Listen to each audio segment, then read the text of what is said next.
Hello everybody, welcome back to my channel. My name is Michaela Nicole, and today you're watching me restore this 1904 Kodak number 3A Model B. And it is very old, obviously. It has a billows system here that I will give you up close. Here is the camera. I'll put in some up close footage, but this is what it looks like.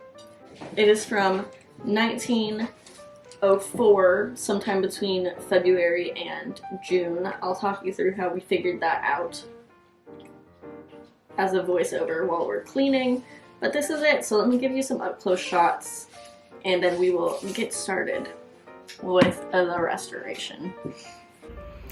Hey guys, I just wanted to pop in here. It is Michaela of the future.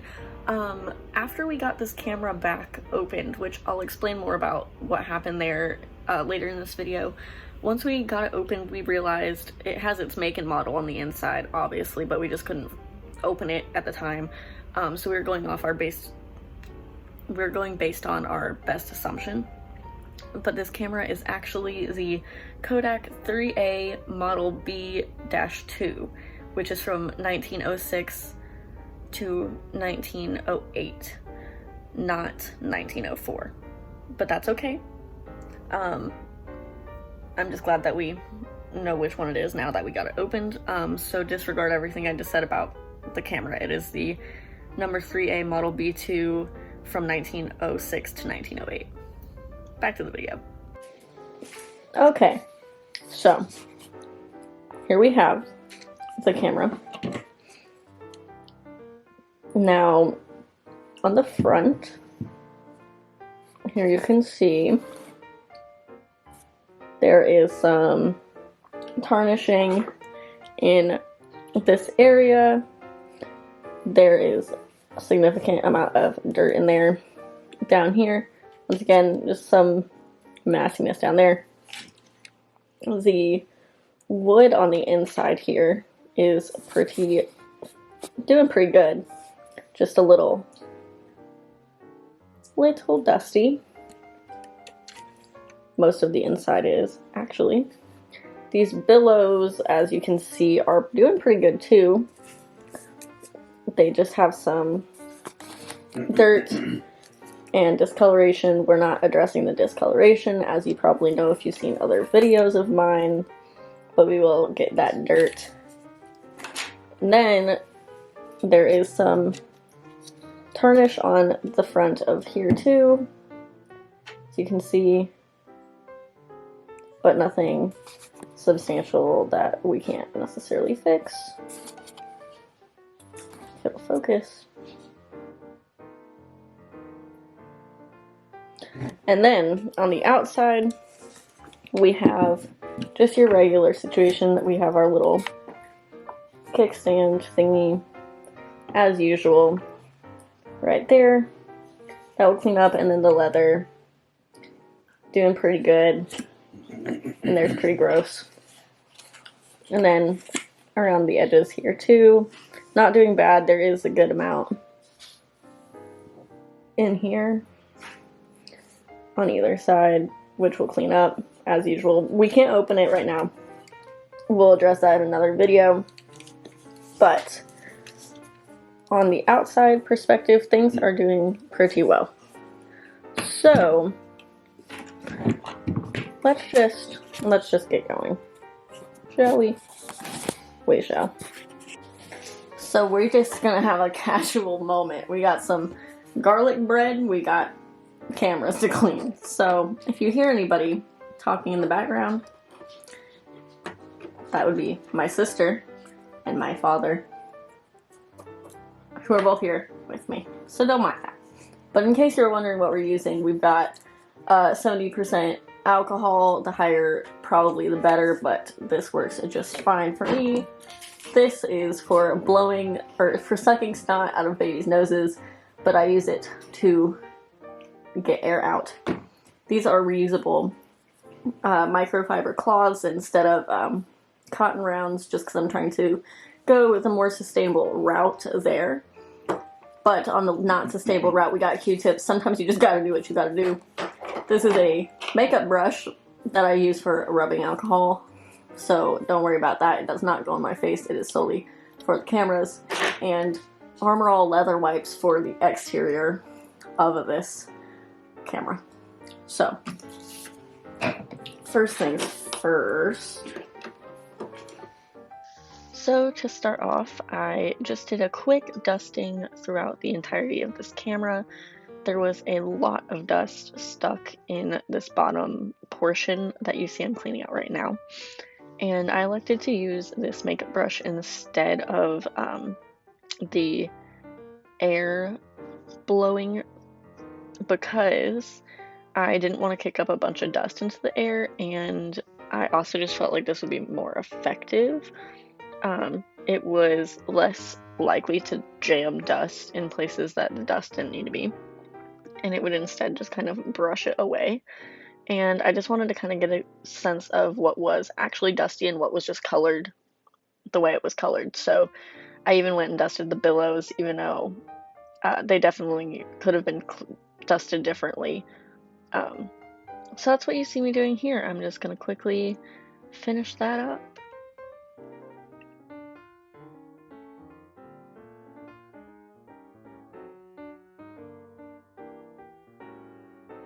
Now that the camera has been given a quick dusting, I'm just going to point out some problem areas here.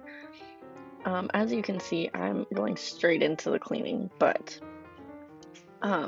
you can see there's a lot of tarnishing on the front of this camera. Now, some of that is rust, and some of it looks like a mildew of some sort to me, or just discoloration of the metals, especially over in the area with the little silver tube on the left.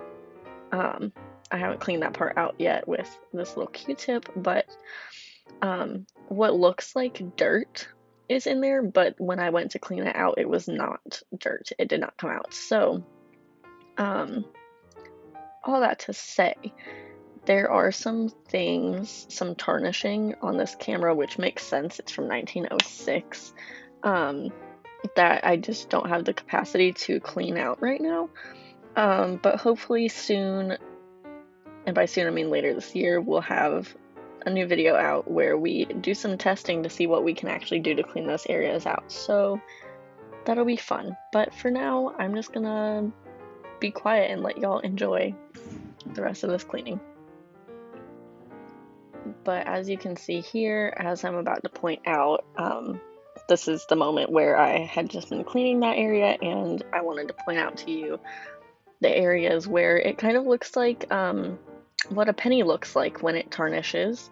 So that's fun, but that's just what I'm pointing out here with this little pointer, is especially under that shutter switch and along these areas, any of the deep ridges, I could not get that stuff out, but otherwise it's doing all right.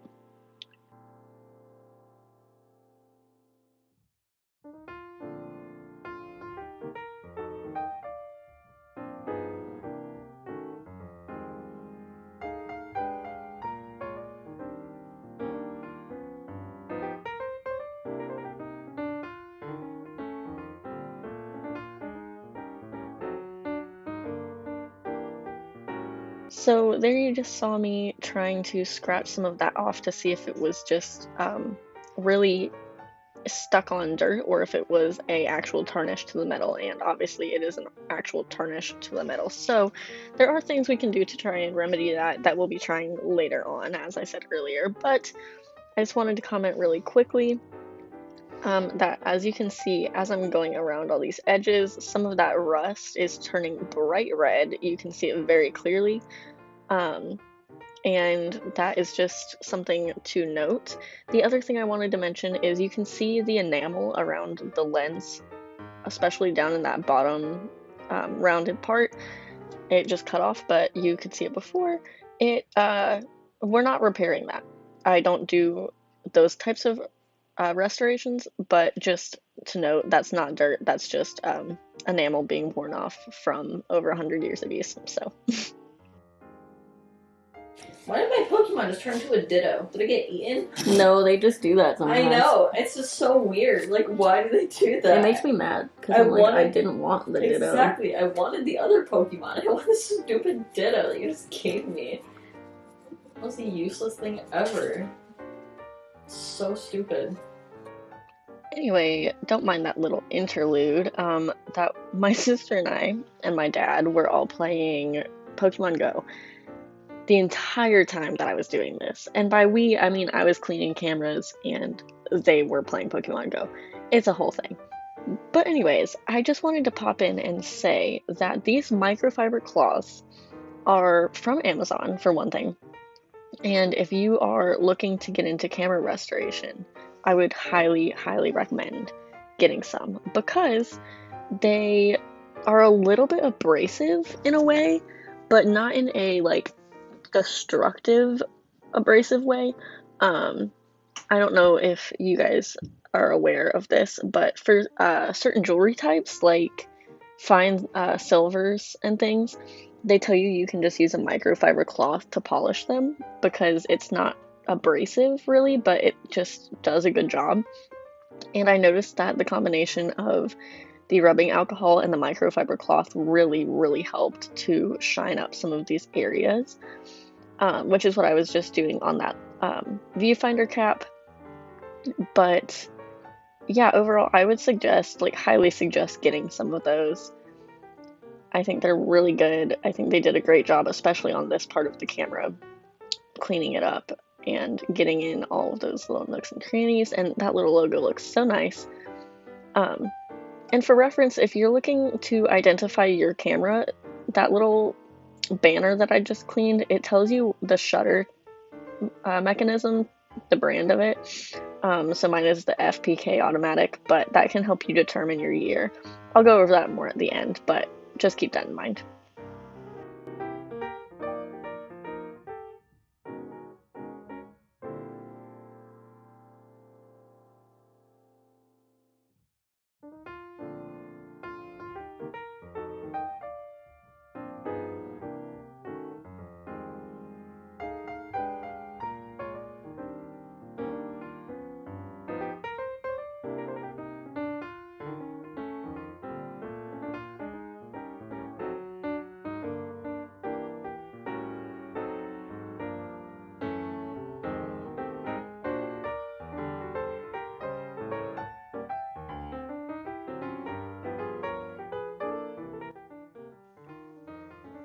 Here I am, just finishing up that logo, and look at all that gunk that came off of this camera. This was just from what you saw in the previous clips. Moving on, this is one of the areas that I feel like you can see the most change. As you can see, it was pretty gross before, and as you can probably assume, this project took about an hour, and it's still not a full restoration. It's not cleaned to its entirety, so this is not its final stage, but I obviously have to cut some footage out, so you don't get to see all of the cleaning. But I do want to point out that on these black tags, I guess you could call them, they show dirt really well, right? Because they're dark colored, so you can see right there, if you look at it, it's like a little grayish and a little streaky. That means that there was either not enough rubbing alcohol on my Q-tip, or the Q-tip was already really dirty and I'm just smearing dirt, because the rubbing alcohol can mix with dirt or dust and make basically a mud. So I'm going to show you in a second, this Q-tip was absolutely filthy and I hadn't really noticed. So sometimes you have to go over something twice because your tools are just too dirty to actually be able to clean, and they're more just smudging dirt around. And that's what's happened here and on the other side. So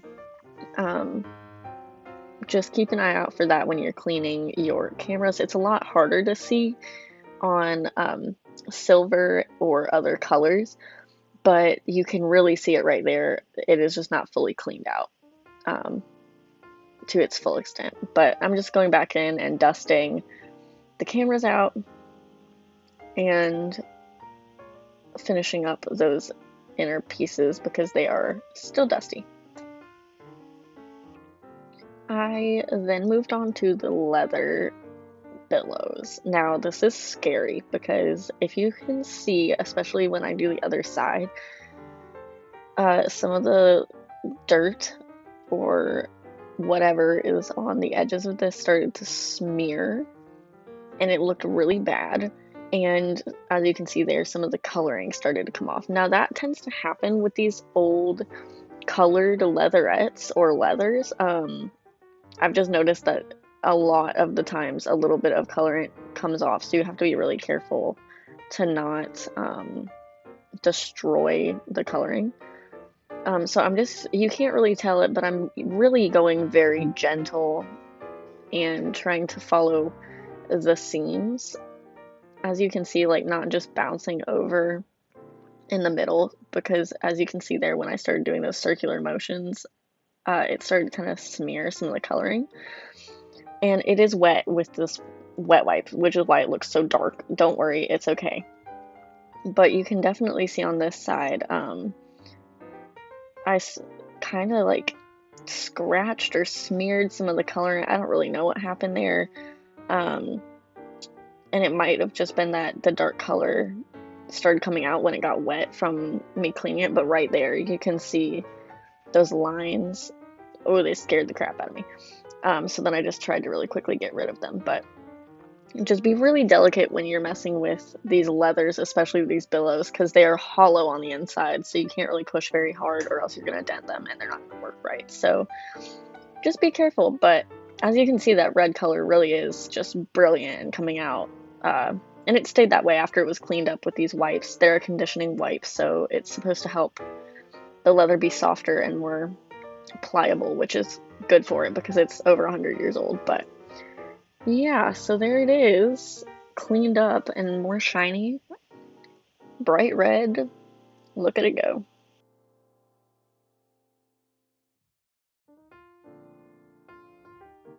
This is just a quick before and after, the bottom being before and the top being immediately after. So it's not a big difference, but it's definitely more bright and good looking. So this is just a quick little visual. I am closing up the camera after it is fully dry on the inside. You don't want to be closing it up if there's still moisture. So if your rubbing alcohol hasn't dried, if your wipes haven't dried, if any products you used are still damp, you need to make sure you don't close it up. But something I learned with these cameras, if you're also struggling like me to keep it on the tracks, is you kind of have to push down while you push back to close it. And here we go, and now I can really easily clean out this inside part that I was struggling so hard with earlier. And it goes out really easily. It's all obviously very clean. Now those wood pieces, I need to have a different product to clean them. So I just did a quick wipe with a microfiber cloth for them. But you don't want to use alcohol on wood that's got a veneer or varnish on it because it'll eat the varnish. So I did not do that, but I did just use this little microfiber cloth to dust, and I did use it to clean that inside part, the rubbing alcohol, because it was fine and it needed it. So that's what happened there. So I just wanted to show you guys that sometimes mistakes get made, obviously, but here I am. I took my skewer and I wrapped my microfiber cloth around it and started cleaning this part out, not realizing it was leather and there was a little chunk in there. So I used my skewer to get it out, and I felt like I should turn it upside down so that I could get it out easier. So that's why you can't really see what's going on. But this was the moment I kind of realized I had made a mistake because that inner part is leather. And I was kind of being aggressive with it, and I might have damaged it slightly. That's the little piece of leather that might have come off. I couldn't tell if it was dirt or leather at that moment. So I just want to remind you to use caution and take your time because you can really quickly screw things up. However, all was fine, so let me orient you with where we're at now. This is the kickstand, essentially, that goes on the bottom of the platform that the billows stand on, basically, is the best way for me to describe it to you. And on the inside there, which is what I'm trying to show you now, is where they put the serial number, which is super interesting. I will link a website down below that I found to be really helpful when explaining what to like use to figure out when your camera was made based on the serial number. But I just thought this was super cool that it's in there and it's like hidden, but not super hidden. And yeah, I just think that's pretty dang cool. And it's very out of focus, but don't worry, there we go. It's back. You can see my serial number. It's right there, 105448A. So that's super cool. And it cleaned up really well, as you can see. But yeah, that's just to orient you with where we're at with this camera at the moment.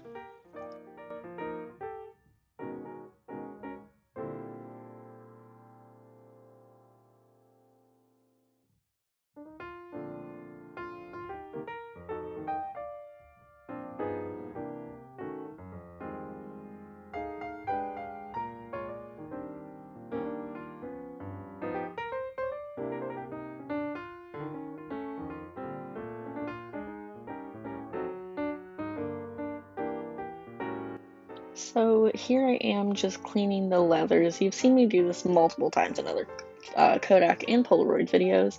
I'm just using those Armor All leather wipes to give a good once over the surface. It's very textured, so you can push pretty hard and clean it out. It's not really going to hurt it. It's unless you catch a snag on something, like if it's peeling. But other than that, you can be pretty rough. Now these edges are glued shut, but before I continue on that, I just wanted to point out this little button. You can press that and it opens the front where the billows come out, which is super cool. But anyways, going back to the sides, the edges, you can kind of see it in this upcoming clip. They looked to be varnished or glued or otherwise sealed shut. So the part where you would put the film into is stuck to the camera at this point, and I couldn't get it off. My dad tried, I tried, neither of us could unstick this area. You can kind of see it under the handle there. That like crusty looking stuff that's in that seam is holding the whole thing shut. So I did eventually pop that open, but not on camera. It just didn't happen. But that's why in this video I didn't open it and clean that out, because I just didn't have the capability to, but I did get it open eventually, so don't worry about that. I did give it a good once over after the fact.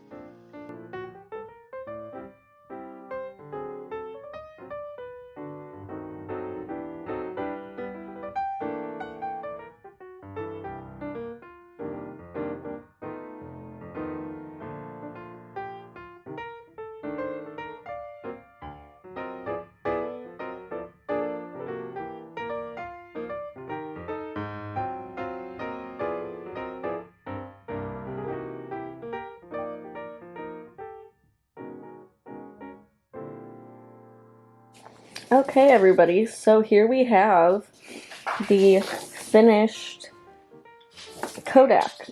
Now, this camera has a button on the side right here where you can see that it's been worn a little bit. Ignore that, that's my birthday cake. And you press it and it releases the flap here. And that just locks down, and then to pull the rest out, I'm being such a good videographer. Okay. You pull this little stand down and it can stand up, and then to get this part out, you just press and you have to push down so that it doesn't derail. And there you go, it's locked out. As you can see, we have some adjustments to do. This part is loose, but this camera has the ability to pull up with this lever on the side. You pull out and then turn it. Yeah, that's right. We pull it out and we can lower and raise the camera, and for it to close you kind of have to put it down the center. This is your viewfinder. It covers this way with our little Kodak logo there. As you can see, everything's cleaned up. We cleaned out all of this dirt, cleaned up the wood, which could still probably stand to be polished, but it's been dusted at least. We have the front, which is cleaned up now.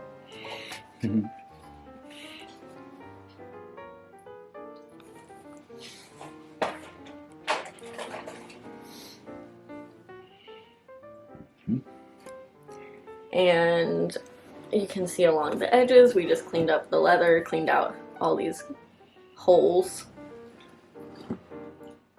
But there's nothing much else to say about this camera.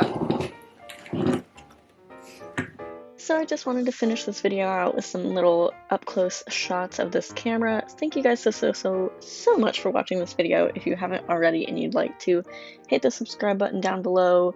Go check out the other camera videos I have. They're all in a playlist. I'll link it up in the iCard above.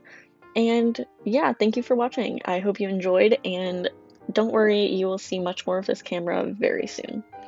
Goodbye!